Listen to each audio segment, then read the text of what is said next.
ஒரு நீதிபதிட்ட போய் ஒரு ஒரு அம்மா வழக்கு தொடுத்தாங்க. நீதிபதிட்ட போய் சொன்னாங்க, என் வீட்டுக்காரர் என்கிட்ட பேசவே மாட்டேன்றாரு, நீங்க தான் கேட்டு சொல்லணும் அப்படின்னாங்க. உடனே நீதிபதியும் உங்க வீட்டுக்காரரை வர சொல்லுமா அப்படின்னு வர சொல்லி நீதிபதி கேட்டார், ஏங்க உங்க வீட்டம்மாட்ட பேசினா என்னங்க, பேசினா என்ன குறைஞ்சு போயிருவீங்களா, ஏன் பேச மாட்டேன்றீங்க அப்படின்னார். அந்த ஆள் அமைதியாவே இருந்தார்.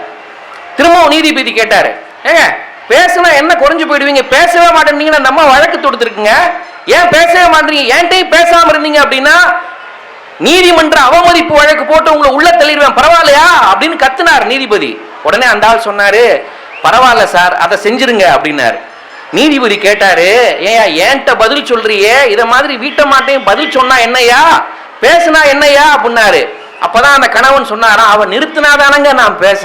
ஓ, அந்த அம்மா நிறுத்தினா தானே பேசுறது, நிறுத்தினாதானங்க நான் பேசிக்கிட்டே இருந்தா நான் எங்க பேசுறது அப்படின்னாரு. பேசுற சுதந்திரம் கூட போச்சுங்க இன்னைக்கு ஆண்களுக்கு.